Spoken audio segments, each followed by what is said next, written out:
el título de la enseñanza hoy es La Gran Tarea. Y me alegra mucho ver el Ministerio de Esperanza cómo ha crecido, porque donde hay un sapricista todo crece, ¿verdad?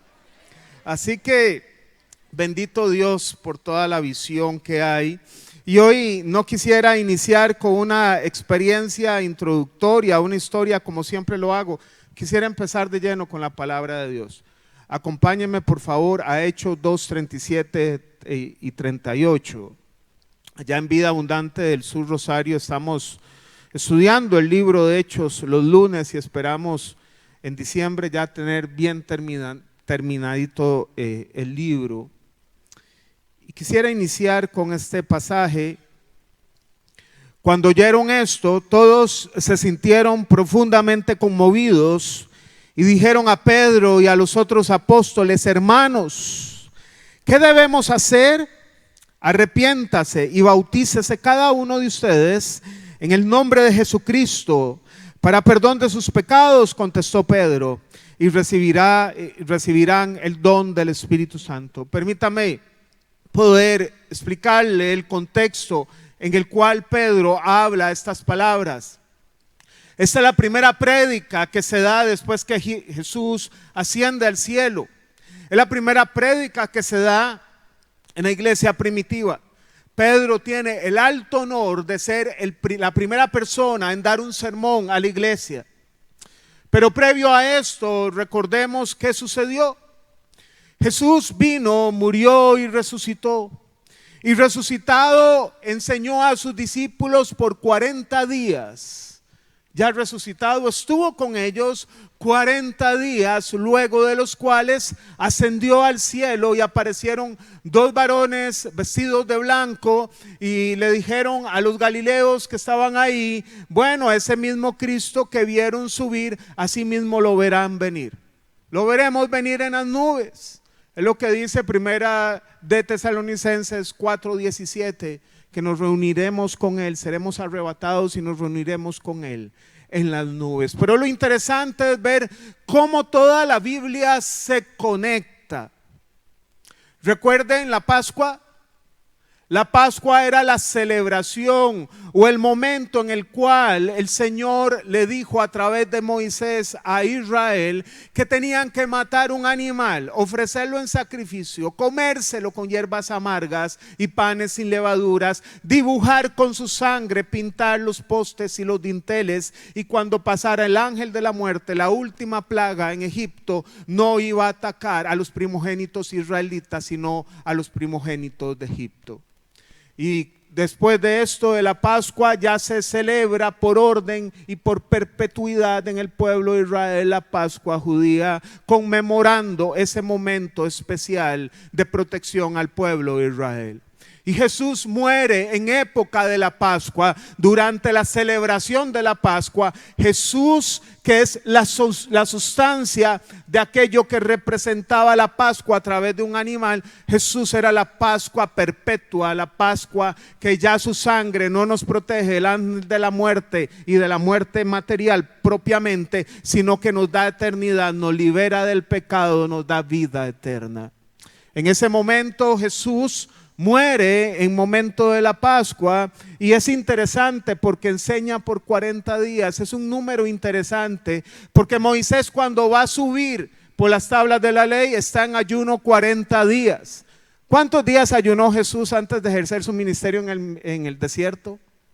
40 días antes de materializar el nuevo pacto a través de su sangre, y antes del advenimiento del Espíritu Santo. El Señor Jesús resucitado enseña 40 días a sus discípulos. Es el camino del Señor, siempre constante, un Dios que no cambia, que no hay sombra de variación, que es el mismo ayer, hoy y por los siglos.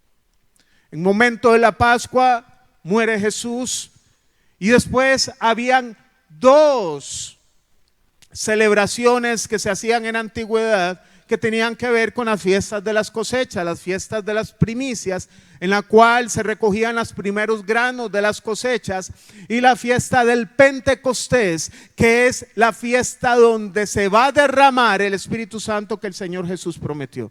Era la fiesta de las últimas cosechas, pero ahora no iban a ser cosechas de granos, sino cosechas de almas. Ve cómo antes era simbólico y después todo se materializó en la sustancia.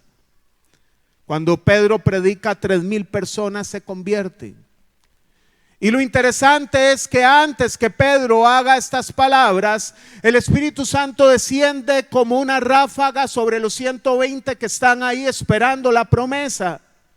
Y resulta que eran galileos que son tomados por el Espíritu Santo, y en ese momento habían personas de muchas nacionalidades de las provincias del Imperio Romano de aquella época. Habían pardos, habían cretenses, personas que tenían otras nacionalidades, y el Señor los toma a través del Espíritu para que hablen en la lengua que ellos hablaban. Comentaba yo que allá en el Rosario nos llega por temporadas los indígenas de Panamá que van a coger café por esa zona. Entonces llega Benito, que es el cacique, con todos ellos, y se reúnen en la iglesia de agosto hasta enero, que es como la temporada que ellos van a trabajar aquí a Costa Rica. Ellos llegan y nos ven y ellos se les salen las lágrimas. Ellos cuando se van lloran porque ya se van a ir de la iglesia. Imagínese usted que en ese momento ellos les cuesta hablar español. Ellos hablan su lengua indígena. A algunos no se les entiende bien el español. Imagínense que en ese momento llega allá el Rosario alemanes, llegan chinos, llegan italianos, y de repente el Espíritu los toma y empiezan a hablar el evangelio en el idioma mandarín, en italiano, en inglés, etcétera. ¿Qué diría usted? Esto es sobrenatural. Algo aquí pasó. Eso es lo que pasó en ese auditorio que había en ese momento. Aquí algo pasó y quedaron perplejos. Algunos por ahí dijeron, seguro están borrachos. Esos no sabían otro idioma ni papa. Y no podían estar borrachos porque ese milagro sucedió a las 9 de la mañana. En la cultura judía no podían haber jumas a las 9 de la mañana. No es como Costa Rica. Nadie podía andar tapiz a las 9 de la mañana. Y resulta que para los que nos ven y de otro país, tapiz es borrachos, ¿verdad? Y jumas también. Y es importante entender esto porque en medio de quedar perplejos a ver galileos que eran las personas más incultas de Israel, con menos escolaridad, y se dice los historiadores de la época que aún se tragaban sus sílabas cuando hablaban su propio idioma. Imagínense que ni su propio idioma lo hablaban bien. ¿Cómo iban a hablar bien un idioma extranjero? Bueno, eso es lo que hace el Espíritu Santo, esa es la norma. Va a tomar lo que no es para avergonzar lo que es. Toma lo necio, avergüenza lo sabio.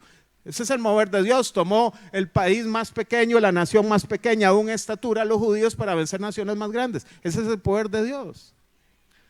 Así que en ese momento irrumpe Pedro, y Pedro empieza a dar su primer sermón, el sermón de la iglesia, y fue un sermón 100% cristocéntrico. Habló, usted lo puede repasar en Hechos capítulo 2, de la vida de Jesús, de la muerte de Jesús, de la resurrección de Jesús, y cómo David había profetizado su resurrección. Habló también de la ascensión de Jesús y de la exaltación de Jesús. Pero además habló cómo el profeta Joel había dicho que el Espíritu Santo iba a ser derramado sobre toda carne, y ahí se cumplió. Y la gente ahí perpleja, ya no solo por el poder de Dios, sino atenta al mensaje, le dice: ¿y qué tenemos que hacer? Y el mensaje y la respuesta fue gruesa. No crean que la primera prédica tuvo que ver, usted va a tener éxito en la vida, amén.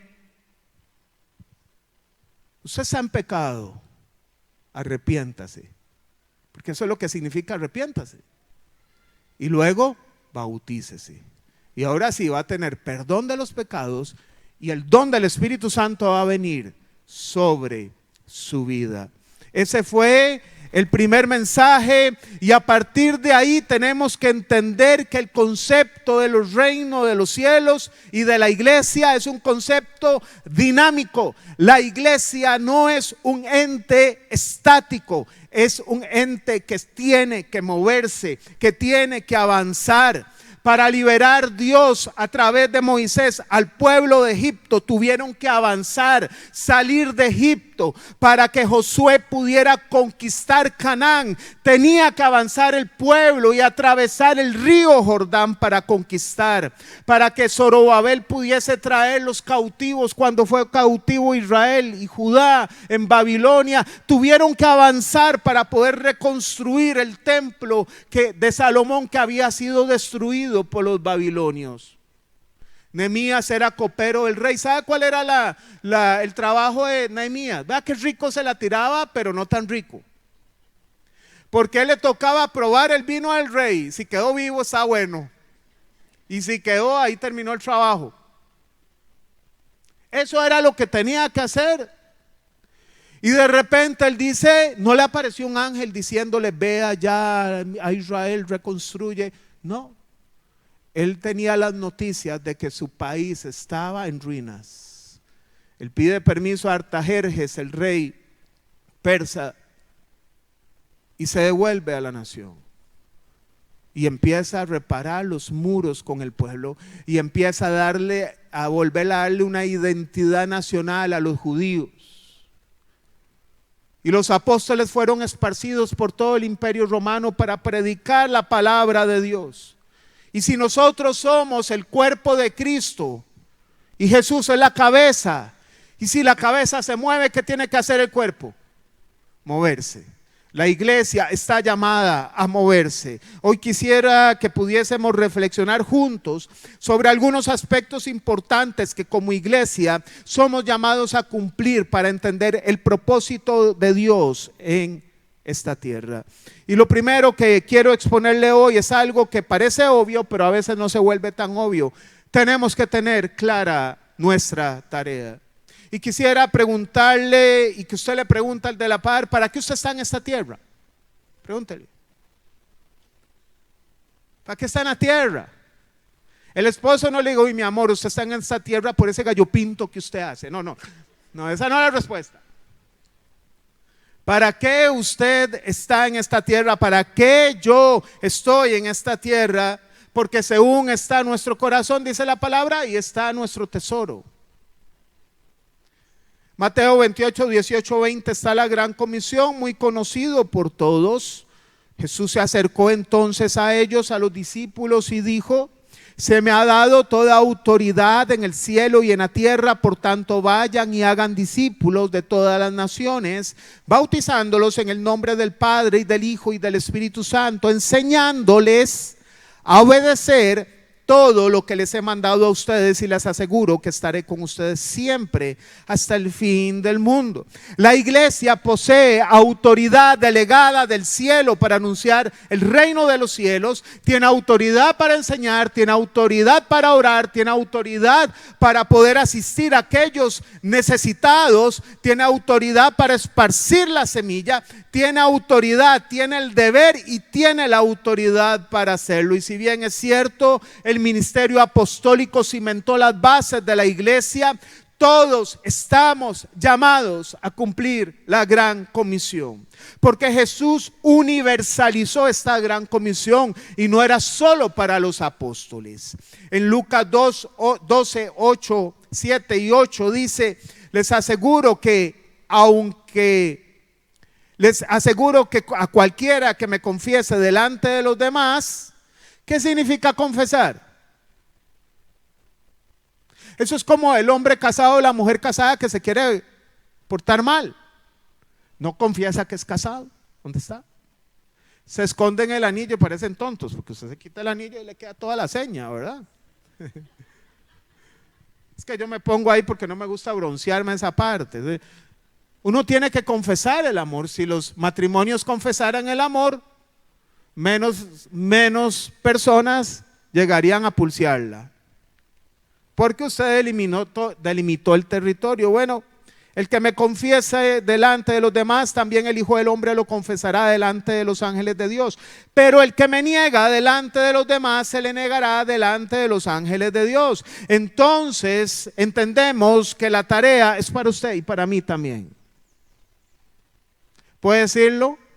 Yo estoy llamado a hacer la gran comisión. Así las cosas, tenemos una tarea. Pero no hacemos la tarea como para que usted ponga un check. Ya lo hice. Hoy nos toca servir en la iglesia. Uy, Dios mío. Y hoy que es la final de la Eurocopa. Y hoy que es la final de la Copa América. Y hoy a mí me gusta el tenis. Hoy era la final de Wimbledon. ¿Por qué el padre me llamó hoy? ¿Verdad? Porque no, porque es un alto honor. ¿Ok? Lo hacemos por amor, no por obligación. ¿Quién está aquí casado? ¿Quién está casado? Ok.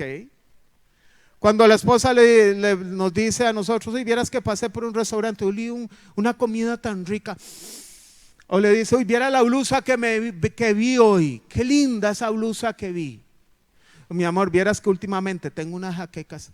¿Qué le está diciendo? ¿Qué le está diciendo? Siempre lo digo. ¿Qué le está diciendo? Sorpréndame algún día y venga con el gallito. ¿Verdad? Tráigame algún día la blusa. Le está diciendo, falta poco para el Día de la Madre. Tráigame una pastilla. Págueme una cita a un médico privado. Voy a ver cómo hace. Pero ¿qué es lo que pasa? Si no lo hacemos y le dice, anda y pasa por la soda y si querés te hago el simpe para que me traiga la empanada arreglada, ya no tiene el mismo efecto. Pero si usted llegó y la sorprendió, va a llegar, ay, mi amor, me ama todavía. ¿Sí o no? Porque los hombres nos tenemos que anticipar y entender el mensaje de la mujer. Bueno, nosotros le servimos a Dios no para marcar un cheque, sino porque Él nos amó primero. Porque hay un corazón agradecido. Primera de Juan 4:19 dice, nosotros amamos porque Él nos amó primero. Y lo segundo es que nos tiene que mover, el servicio es un alto honor. Usted no está aplicando para una transnacional importante, ni está siendo nombrado para ser embajador, embajadora, diplomático, diplomática de un país rico y desarrollado. Usted está siendo llamado para ser parte del gobierno más honorable, justo, glorioso, poderoso y que no tiene fin. Y es un alto honor ser llamado a servir al reino de los cielos. Y cualquiera que no ha querido servir en el reino de los cielos, todavía, no se ha encontrado con el rey de este reino. Es un alto honor.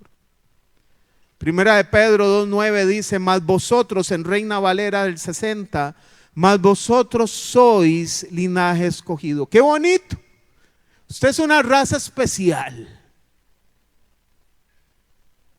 ¿Qué nos está ahí? Perdón, voy a usar esta palabra con mucho. No somos aguates. Real sacerdocio, reyes y sacerdotes, nación santa, pueblo adquirido por Dios. Amén. ¿Para qué? ¿Lo puede leer? ¿Para qué Dios le dio esos títulos de lujo? Para anunciar las virtudes de aquel que os llamó de las tinieblas a su luz admirable. El título hay que ejercerlo. Estamos llamados a ejercerlo. 3 veces en Apocalipsis dice que somos reyes y sacerdotes. Reyes porque nos dio autoridad para predicar el evangelio en esta tierra, y sacerdotes porque somos reyes que sirven a los demás.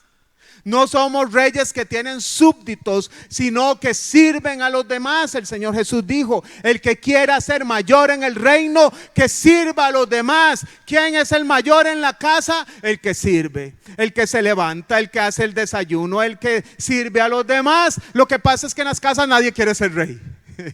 Bajo ese concepto, ¿verdad? Uy, no, yo me voy a dormir, le voy a dar el alto honor a otro, ¿verdad? No, nosotros estamos llamados para hacerlo. Así que tengamos clara la misión. ¿Cuál es su misión? Ir y hacer discípulos. Amén. Está clarísima. Vea que hoy en la fecha el Señor se lo va a poner a usted y a mí. Ya usted sabía, ¿ok? Lo segundo es, usted para hacer la tarea necesita ponerse un traje. Necesita ponerse un traje. No podemos salir así porque así. Hay que ponerse la armadura. Es el segundo aspecto. ¿Por qué? Porque el mundo es un campo de batalla. Hay fuerzas espirituales reales. Ahí está Satanás y los demonios. Nos quiere matar, nos quiere asesinar. El enemigo vino a matar, robar y destruir. Pero para eso apareció el Hijo de Dios, para deshacer las obras del diablo. Pero ahí está, nos quiere matar. Anda como león crujiente. Usted se porta santamente, él no huele mucho. Pero si usted anda en la chuleta, le huele a chuleta y se lo quiere devorar. Así es. Así que hay fuerzas espirituales, hay sistemas ideológicos del puro infierno, el orgullo humano, la maldad del mundo son reales. Y vamos a repasar lo que usted ya sabe muchas veces, Efesios 6, 14, 18. Pablo dijo: manténganse firmes, ceñidos con el cinturón de la verdad, protegidos por la coraza de justicia y calzados con la disposición de proclamar el evangelio de la paz. Además de todo esto, tomen el escudo de la fe, con el cual pueden apagar todas las flechas encendidas del maligno.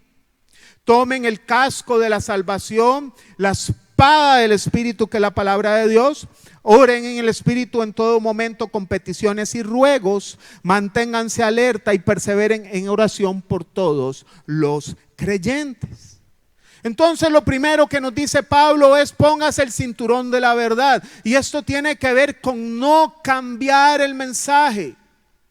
Pedro les dijo: arrepiéntanse y bautícense. Donde hay un verdadero avivamiento, no es cuando usted se le pone la piel de gallina, no es cuando usted siente bonito, no es cuando usted llora mucho, es cuando hay arrepentimiento. Ahí es cuando se derrama el Espíritu Santo. Es cuando las personas llegan: he pecado, como la iglesia de Éfeso, la población de Éfeso, no la iglesia, practicaban la hechicería y llegaron y quemaron los libros, dice Hechos capítulo 20. Un avivamiento, vidas transformadas, no sentir bonito. Hay gente que dice: uy, hoy no me gustó el culto, uy, qué ahuevado, bueno, ya se me salió. Qué ahuevado, qué bostezo. La prédica me dormí. Ve a Pablo, que a Pablo se le durmió uno y se murió. Cayó y se murió. ¿Y sabe cómo se llamaba? ¿Se acuerdan? Eutico, termina en tico. Tenía que ser un tico en la Biblia. Y el Señor llegó y Pablo se le puso encima y resucitó. Hasta Pablo se le durmió, no se le van a dormir a uno. Así que en medio de todo esto no cambiamos el mensaje. Pedro dijo: arrepiéntase. No podemos tropicalizar el mensaje para que el mundo no lo escuche. Tenemos que hablar la verdad, eso sí, con amor, con esperanza, no a condenar. Uy, si no se convierte usted va a ir como un pollo a esos que asan. No, así no nos manda el Señor a dar. Pero sí tenemos que hablar el mensaje sin cambiar lo que la Biblia dice. La coraza de justicia se ponía a los soldados para proteger los órganos vitales. La justicia significa hacer lo correcto. El justo es aquella persona que hace lo que es correcto. Pero ahora esa coraza usted se le va a poner para hacer lo correcto, no delante del criterio humano, sino lo que Dios ha dicho que es correcto. Nuestra ética tiene que estar ligada a la moral de Dios, no a la moral del mundo. Calzado los pies del evangelio. ¿Qué quiere decir? ¿Qué dijimos? El evangelio es dinámico, hay que moverse. Hay que ir donde están las almas. El escudo de la fe, porque en este camino te van a traicionar. En este camino te van a desinflar. En este camino te van a herir. Aún los de la misma casa. Y tenés que estar muy arraigados en la fe para poder perseverar. El casco de la salvación, tenemos que aprender a blindar la mente.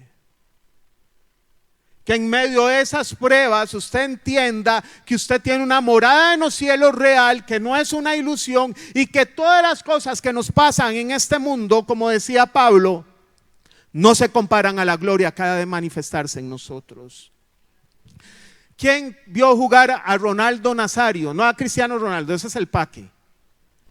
A Ronaldo Nazario, ¿quién no vio? ¿Quién no vio? Bueno, y los Centennial y Millennial, pongan los videos, hay un montón. Ese chavalo era un ropero. Entiéndase ropero como alguien grueso, grande. Un armario era. Pero ese chavalo corría velozmente y tenía una cintura que cualquier ropero lo que parece es una refri, pero ese compa se movía y se driblaba a todo el mundo en velocidad. No sé, era un súper jugador. Yo no he visto un jugador como él, yo. Cristiano Ronaldo es muy bueno, Messi, pero con la potencia de este chavalo yo nunca lo he visto. Y en Francia, en el Mundial de Francia de 1998, el mejor jugador del mundo era él. Y van al Mundial, a la final del Mundial contra Francia, y pierden el Mundial, Brasil, porque el mejor jugador entró en una crisis mental. Vino una ansiedad sobre él, vino sobre él mucha presión, no disfrutó el partido y perdieron. 4 años después, en el año 2002, este hombre, usted vea los videos de Francia y vea los videos de Brasil 2002, después de orar y leer la Biblia. Este hombre disfrutó el mundial, se reía con sus compañeros, disfrutó el mundial. ¿Se acuerda que andaba con un pelado de guardapiojos aquí? Yo peleé a mi hijo, tenía 2 años y medio, Joshua. Se puso de moda, ¿se acuerda? Que usted le ponía, le hacía aquí el toquecito así, para que se le quedaba así, ¿verdad? Disfrutó el mundial, campeones. Porque cuando disfrutamos la tarea, sabemos que estamos blindando la mente. Usted dice, ¿cómo usted disfruta eso? ¿Para qué se mete en eso? ¿Quién de los hijos dice, uy, que mi hijo cuando sea grande sea pastor? No, se está pensando en meterlo en la universidad y que sean doctores. ¿Pero quién dice que sea pastor? Oye, usted sabe, vivir de ofrendas. ¿Quién honestamente? Mi hijo sea pastor. Bueno, hay que blindar la mente porque aquí hay recompensa eterna. El apóstol Pablo dijo en Romanos 8:18, de hecho considero que en nada se comparan los sufrimientos actuales con la gloria que habrá de revelarse en nosotros. Y hasta aquí todo el traje es defensivo. Usted ve un arma, ¿no? Aquí es para aguantar los sopapos. Ahí no hay ningún arma. La única arma que usted necesita es la espada del Espíritu, que es la palabra de Dios, nada más. No necesita nada. La palabra transforma, la palabra penetra, la palabra quebranta, la palabra va más allá. La palabra, usted llama a alguien de Australia, ore por mí que está enfermo, y usted en Costa Rica ore, la palabra llega.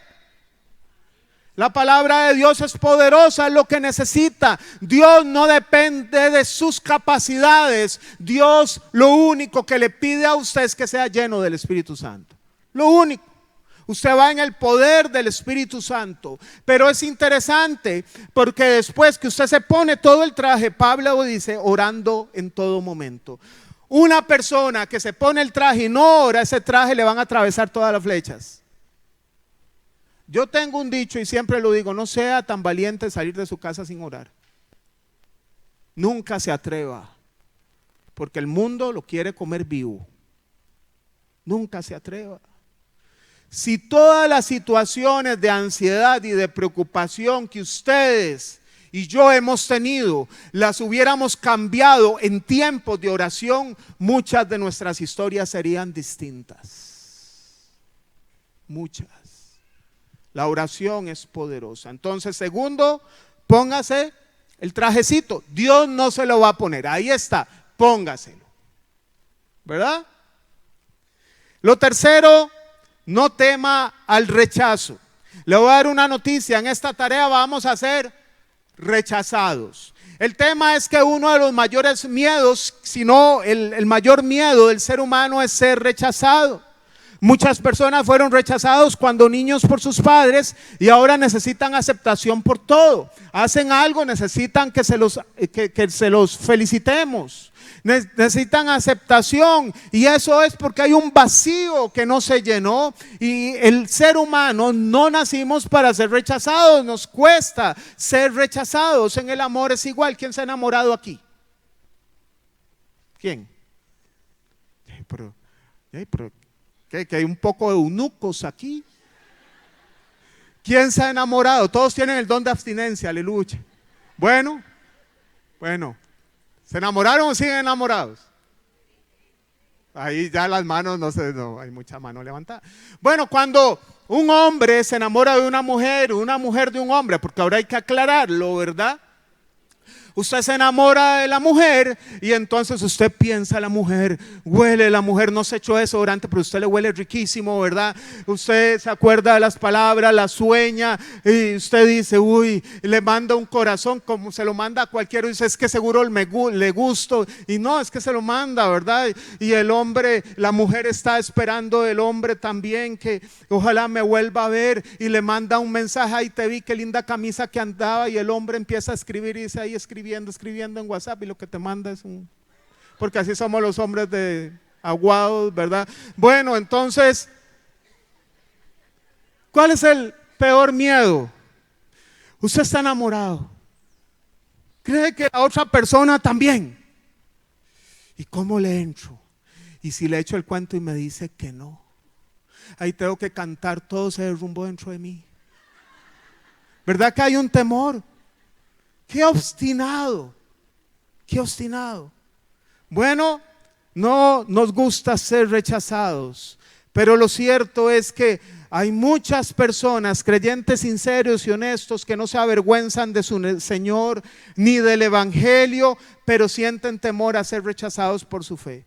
Tocar la puerta a enseñar de Cristo y que le tiren, le humillen, se burlen, que haya aislamiento en sus trabajos, en sus lugares de estudio, etcétera, pero eso va a pasar. Cuando Pau y yo íbamos jóvenes a evangelizar en Dos Cercas de Desamparados, nos tocó Altamira, Torremolinos, Dos Cercas. Había una mujer que en la iglesia que asistíamos había pedido que oraran por ella y la visitamos, un par de carajillos ahí. Y recuerdo que apenas usted ve a la señora, es una mujer que era agredida. Estaba yo 99% seguro que le pegaban. No estaba el esposo. Entonces escogí una hora donde no estuviese el esposo. Pero el esposo llegó. Y el semblante le cambió. Y le dice, yo soy muy católico, hipercatólico. Y le digo, qué bueno, los católicos tienen muy buenos valores, me alegra mucho. Lo que pasa es que él no era un católico practicante, como hay muchos evangélicos que aquí pueden levantar la mano y en la casa riale a la doña, ¿verdad? Y entonces, bueno, aquí no, allá en el Rosario. Entonces, me dice, ¿usted por qué no le ora a los santos? Yo no vengo aquí a discutir doctrinalmente, vengo a orar por la esposa.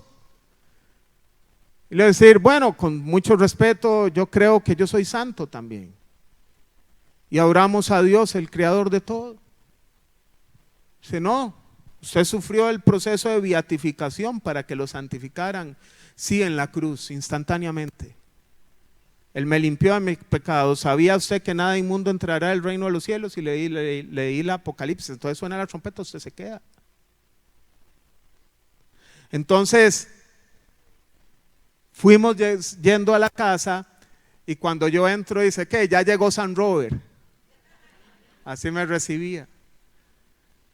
Pero así es el Señor, la espada, porque ahí teníamos un bus que montaba la gente para ir a la iglesia y la señora se montó en el bus. ¿Sabe qué significa? Suena feo que un marido deje ir a la iglesia como que si fuera la hija. Pero el marido le dijo, vaya, yo no quiero nada, pero vaya usted. ¿Qué pasó ahí? Algo pasó. Porque así es el reino de Dios. Hay gente que se te va a desinflar los cachetes, que te va a hacer mala cara, pero usted no sabe lo que Dios está haciendo en el corazón de esa persona. Así que pasó en el pasado, valga la redundancia. Hebreos 11, 36, 38. Otros sufrieron la prueba de burlas y azotes e incluso de cadenas y cárceles, fueron apedreados, aserrados por la mitad, asesinados a filo de espada, anduvieron fugitivos de aquí para allá, cubiertos de pieles de oveja, de cabra, pasando necesidades, afligidos y maltratados. El mundo no merecía gente así, anduvieron sin rumbo por desiertos y montañas, por cuevas y cavernas. Hoy hay un sentir en la iglesia moderna evangélica que el cristiano no tiene que pasar nada, que el cristiano que está Dios con él tiene que estar prosperado, bendecido y en victoria. No le tiene que pasar nada. Falso. Falso. El mundo no desea oír un mensaje de salvación y va a buscar silenciarlo. El Señor Jesús lo dijo, no solo el pasado, el presente.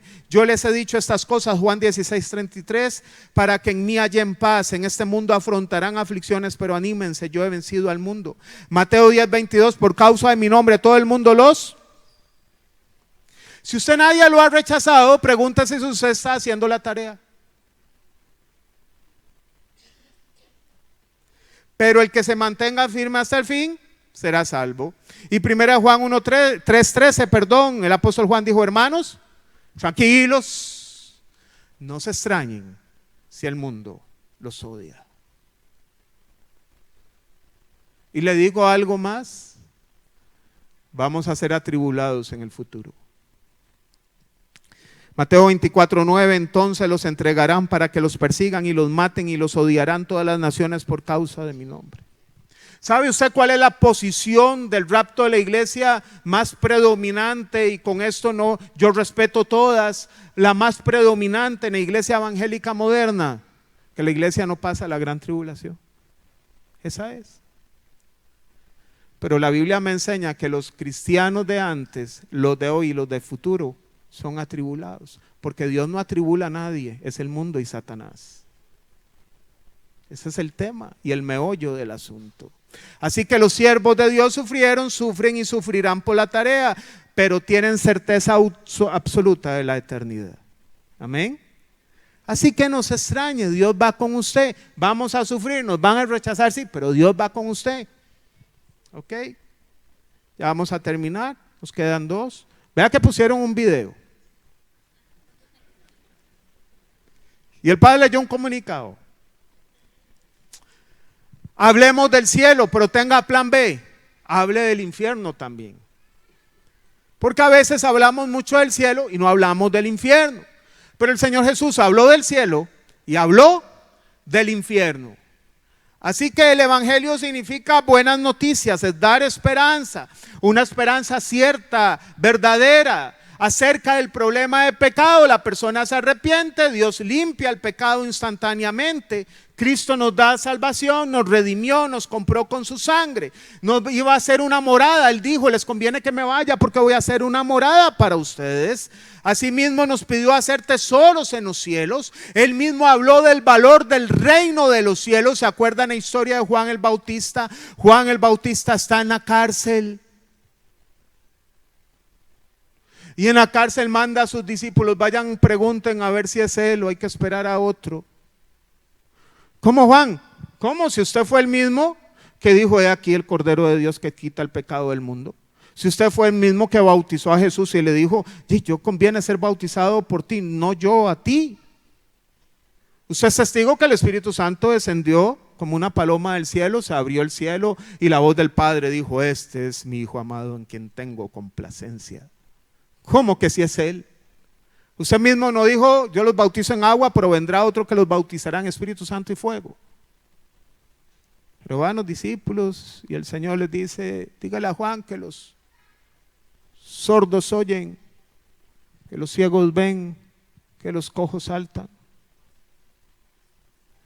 Y se fueron los discípulos de Juan, pero no oyeron lo que dijo Jesús, después ya se habían ido. Y él dijo, no hay mayor profeta que Juan el Bautista.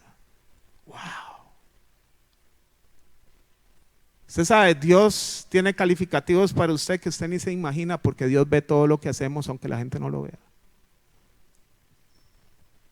O sea, es un comentario grueso, mayor que Elías, que Eliseo, que Daniel, que Ezequiel, que Jeremías, que Isaías. Pero ¿sabe qué dijo el Señor? Pero el más pequeño, el reino de los cielos, es mayor que él, anunciando lo que él iba a hacer en la cruz. Todos ustedes son esos pequeños del reino de los cielos. Y dice, es mayor aún del hombre más exitoso en el evangelio, porque eso es el valor que Jesús nos da como personas. Ese es el precio de la redención. Así que el Señor habló y nos pidió hablar y pedirle al ser humano que se reconcilie con Dios. Ese es el ministerio de la reconciliación que nos mandó hacer. Sin embargo, Dios también, Jesús habló acerca del infierno. Es un lugar de tormento, de tinieblas, de llanto, de crujir de dientes, donde el fuego nunca se apaga y el gusano nunca se muere. Eso dijo Jesús. Es un lugar terrible. El infierno viene del valle de Hinnom, que era un lugar, un crematorio donde siempre había fuego para quemar la basura. Nunca se extingue el fuego en ese lugar. Y si le digo que hoy todo el que muere sin Cristo va al infierno y que hay un lugar peor que ese, ¿sabía usted? Dice la palabra que los muertos que están ahí van a resucitar, serán juzgados y serán echados a otro lugar. El Hades será echado a otro lugar. Apocalipsis 20, 11 al 15 en Reina Valera del 60. Y vi un gran trono blanco y al que estaba sentado de él, de delante del cual huyeron la tierra y el cielo, y ningún lugar se encontró para ellos. Y vi a los muertos grandes y pequeños de pie ante Dios, y los libros fueron abiertos, y otro libro fue abierto, que es el libro de la vida, y fueron juzgados los muertos por las cosas que estaban escritas en los libros. Vea, Funalito, que es que usted le dijo a la doña aquel día que iba a ir a hacer un mandadito y se fue al motel con la otra. Le doy la hora, le pongo el videito, le pongo el reel. ¿Quiere la foto? ¿Cómo la quiere? Panorámica, 360. Todo está anotado. Pero usted y yo recibimos el perdón y el Señor pasó el borrador, tranquilo. Pero el que no aceptó a Cristo y que no tiene confianza en el perdón, ahí están los hechos todavía, con tinta fresca.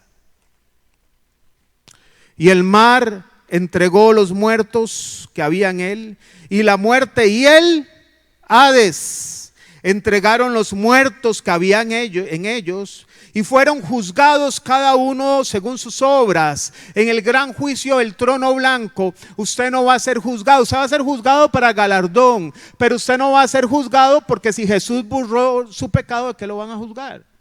No hay evidencia. Y la muerte y el Hades fueron lanzados al lago de fuego. Nadie lo ha estrenado todavía. Lo va a estrenar el anticristo, el falso profeta, Satanás y todos los que rechazaron a Jesús. Esta es la muerte segunda, y el que no se halló inscrito en el libro de la vida fue lanzado al lago de fuego. El Señor predicó este tema siempre. El Señor en las parábolas del juicio en Mateo 25 de las 10 vírgenes, la parábola de las monedas de oro, de los talentos, y la parábola de las cabras y las ovejas. Lo habló de las dos formas. Usted tiene esto y va al cielo, usted no quiso esto, va a este lugar. Le dijo a las ovejas, a los de la derecha, venir benditos de mi Padre, y a los otros les dijo malditos al lago de fuego, al fuego eterno, reservado para Satanás y sus demonios y sus ángeles. El Señor habló. Entonces, si no le funciona el plan A, hable el B. Pero tenemos que hablar en amor. Sí tenemos que decir, vea, hay un infierno también, que Dios no lo hizo a usted para ir al infierno. La gente, nadie va a poder decir, me mandaron al infierno Dios. No, se fueron solitos. Pero hay que hablar. Y la iglesia tiene que ser una motivación para hablar la palabra. Una vez escuché a una persona, ojalá se vaya al infierno. Esa persona no le ha amanecido todavía. No sabe lo que está diciendo. Y lo último, tenga una vida práctica. Entre más tiempo tenga usted y yo, y menos hemos aportado al reino, más cuentas debemos de dar al Señor. ¿Sabe? Hay personas que se enredan en la vida, se enredan con un montón de profesiones, con un montón de maestrías, con un montón de cosas. Nunca es suficiente. En los deportes, vea, yo que practiqué un deporte, aunque usted no lo crea, que era nadar, eran competencias los fines de semana y eso da una adicción, en serio. ¿Quién le ha pasado eso? ¿Quién ha competido? Da una adicción. Y usted deja de servir, ¿por qué? Porque hay competencia. Deja de orar, ¿por qué? Porque hay que entrenar. Tenga usted un perrito o un gatito, no tenga 7, para que tenga tiempo. Tenga los negocios que usted pueda administrar, pero que no inhiban su misión de hacer la tarea. Estudie, emprenda, trabaje, pero recuerde, todo lo que Dios nos da debe considerarse como un insumo para el reino de los cielos. Usted no va a sorprender a Dios con los títulos suyos en la tierra. Usted va a recibir galardón, porque Mateo 25 dice: porque tuve hambre y me diste de comer, tuve sed y me diste de beber, estuve enfermo y me visitaron. Esa es la tarea. Pero nos enredamos entre tantas cosas que nuestra vida está llena de propósitos personales que eclipsan el propósito de Dios. Y todas sus metas personales sí son buenas, pero deben alinearse al propósito de Dios.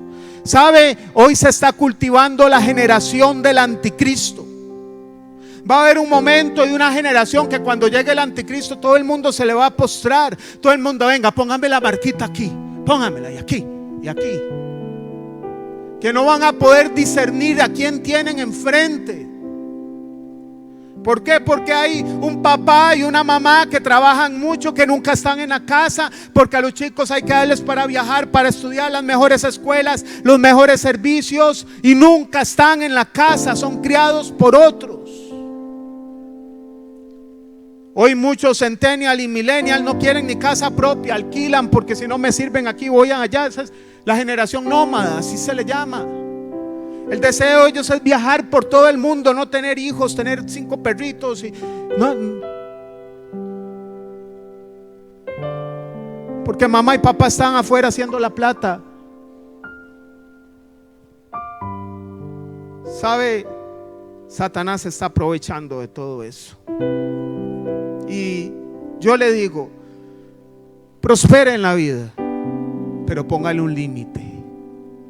Si usted es empresario, delegue y no tenga tantos negocios, tanto que usted nunca tenga tiempo para servir para Dios. Estudie, sí, pero cada vez que matricule, recuerde que un día menos debe servir a Dios. Avance, sí, pero recuerda servir a Cristo. Pablo le dice a Timoteo en 2 Timoteo 2, 3, 4: comparte nuestros sufrimientos como buen soldado de Cristo Jesús. Ningún soldado que quiera agradar a su superior se enreda en cuestiones civiles. Yo puedo tener maestrías, puedo tener mis licenciaturas, pero yo me pongo a la par de Benito, el cacique que viene de Panamá, que llora cuando viene a la iglesia porque va de nuevo a la iglesia, vea, y yo me desaparezco. Porque a veces nosotros no nos fijamos en cosas tan banales, que son buenas pero banales, y perdemos la esencia de Benito. ¿Sabe qué? Llega uno de estos indígenas, póngase de pie. Y dimos curso prematrimonial allá el año pasado. Lo terminamos a principio de este año. Y entonces llega uno de la tribu, ¿verdad? Y él me dice: es que nosotros vivimos juntos, somos novios, pero ¿qué hay o no hay? ¿Hay o no hay? Dice: sí, sí hay. Okay, bueno, primero que tenemos que hacer es arrepentirnos, porque eso se llama pecado, fornicación. Eso no está bien, aunque todo el mundo lo haga y lo vea normal, y que los novios tengan relaciones en el mundo, no es normal en el reino, es malo, es atípico, contrista el espíritu. Si viene la trompeta se queda, suena. Entonces él lleva todo el curso prematrimonial, pero yo hablo y no deja hablar a la esposa, a la novia, perdón. Entonces yo lo agarro: venga acá, Usted tiene su cultura y la respeto, pero usted tiene que dejarse permear por la nueva cultura del reino de los cielos, donde la mujer es vaso frágil, así que la va a dejar hablar. ¿Para qué lo hice? Esa mujer se desahogó y no me daba la lección. ¿De verdad? Pregúntele a Paola, que ahí está. Yo, ay Señor, que la mujer calle en la congregación, dice la palabra. Esa mujer fue libre, consiguió su valor. Yo espero ahora en agosto que vuelvan, que me den el certificado de matrimonio, que se hubiesen casado realmente. ¿Sabe? El pueblo de Israel fue llamado por Dios para poseer la tierra prometida. 600,000 varones, decía yo alguna vez acá, salieron, mayores de 20 años, salieron de Egipto y entraron al desierto. 40 años después, 600,000 fueron solo los varones de 20 años que entraron a la tierra prometida, porque toda una generación se quedó botada en el desierto porque no avanzó. Que no nos pase a nosotros mismos. Eran pueblo de Dios, pero no entraron. Así que el Señor dice una frase en Apocalipsis 2 y 3, 7 veces. ¿Sabe qué dice? Conozco tus obras. Dios sabe todo lo que usted le sirve al Señor y nadie se da cuenta. Y Dios sabe todo lo que usted no ha servido al Señor y Él también se da cuenta. Todo lo conoce. Conozco tus obras. Viva en modo conozco tus obras. Segunda de Corintios 5:10 dice: porque es necesario, dice Pablo, que todos comparezcamos ante el tribunal de Cristo, para que cada uno reciba lo que le corresponda según lo bueno o malo que haya hecho mientras vivió en el cuerpo. Ya sabes qué vas a decir ese día, porque ninguno de nosotros puede llegar con una lista de excusas, porque el Señor dice: conozco tus obras. Puede cerrar los ojos, por favor. Señor, hoy anhelo profundamente, Padre Celestial, que tú abras nuestra mente y nuestro corazón y nos des la visión para poder entender a qué nos has llamado. Dios, que tú puedas despertarnos de nuestra pereza espiritual, de nuestra inacción, de nuestro estancamiento, Señor. Te hemos pedido por muchos milagros, pero no has abierto el mar porque no hemos caminado hacia Él, nos hemos estancado, Señor. Padre, hemos criado hijos en los cuales les estamos solucionando absolutamente todo y no estamos haciendo una raza de soldados de Jesucristo. Todo se lo estamos resolviendo, Señor.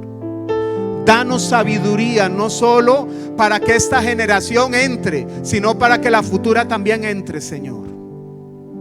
Y que para que podamos extender el evangelio, Padre, que podamos conversar a pesar de que seamos rechazados, porque no vamos, Señor, en nuestras fuerzas, porque nosotros no vamos a convencer a nadie. Nuestra misión es solamente hablar tu palabra. Tú te encargas. Eso es lo que nos mandaste a hacer. Usted puede levantar la mano y pedirle a Dios que lo comisione. Levanta la mano.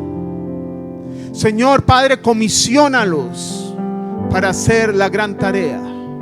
Que puedan, Señor, salir de su estado de confort y que puedan ver su gloria. Allá llegan dos adultos mayores, 80 y pico de años, con el nieto y los sobrinos del nieto. Y el nieto es el que los ve económicamente. Y tuvieron que irse del Rosario a vivir a San Sebastián por una situación de salud de uno de ellos. Y siempre que alguien se va de la iglesia, uno se entristece pastoralmente, pero entiende. Ellos se fueron, pero nos quedamos con la satisfacción del deber cumplido, de que sus sobrinos todos aceptaron a Cristo. Uno estaba fumando afuera de la iglesia, botó el cigarro. Yo quiero que me hable el evangelio. Lo encerramos, había bautismos ese día. Que puedo ser bautizado, puro la historia del eunuco, Hechos. Lo agarré, faltaba media hora para predicar y le dije, vamos, le hablé del bautismo, lo echamos en el agua de una vez. Se fueron con el Señor, bautizaditos, se fueron. Y estábamos iniciando allá una serie que se llama Dios en mis finanzas. Estamos hablando del valor del agradecimiento. Y veo a los adultos mayores allá que entraron por la puerta y se sentaron. Ya, pero esta gente no tiene que estar aquí, son de muy escasos recursos. Nosotros los tenemos que pagarles el transporte allá, porque allá las distancias son largas. Y al final del culto llega y me dice el nieto, llegaron mis abuelos y me dijeron, esta es nuestra iglesia, y si usted tiene que gastar lo que va a gastar en pan para gastarlo en pasajes, vamos en ayuno, pero nos lleva.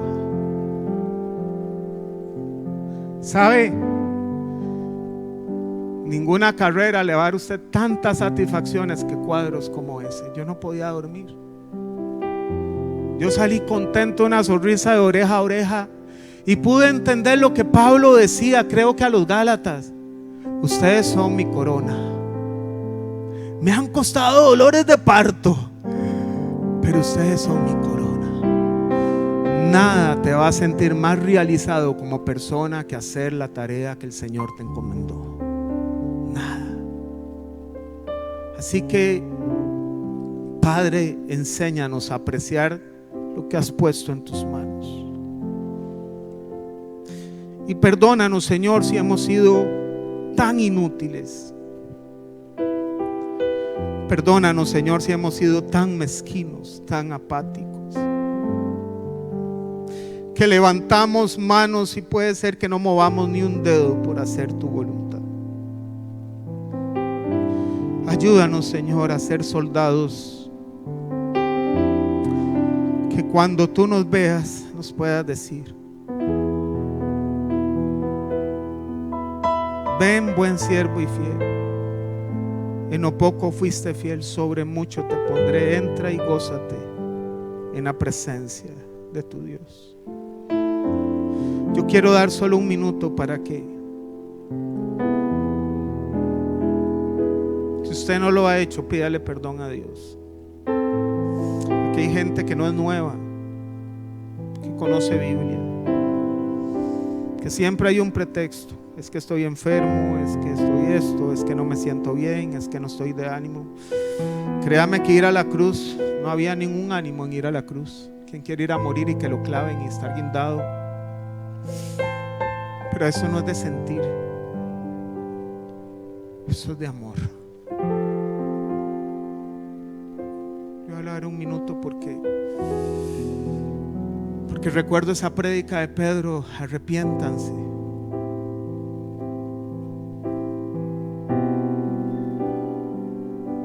Señor, te pido perdón. Perdónanos, Señor. Perdona a la iglesia su inactividad.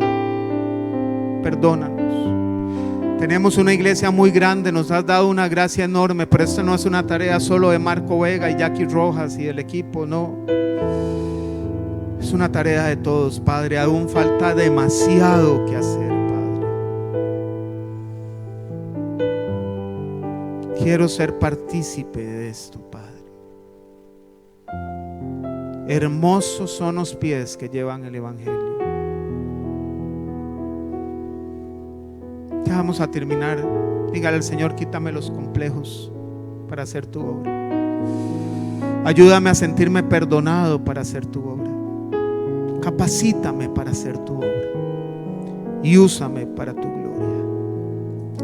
Padre, que en esta semana que viene tú puedas bendecir a este pueblo, Señor, en sus jornadas laborales, empresariales, estudiantiles, que sean prósperos en todo lo que hagan, que brillen, Señor, en medio de la oscuridad, que les cuides, que aquellos que tengan problemas tú los puedas resolver, que tú puedas guiarlos, que tú puedas bendecirles en su levantar y en su acostar, que tu paz reine, que no les falte nada, que los cuides, Señor, y que de vuelta a sus hogares, Señor, tú puedas recordarles esta palabra. en el nombre de Cristo Jesús. Amén y amén. Que Dios los bendiga.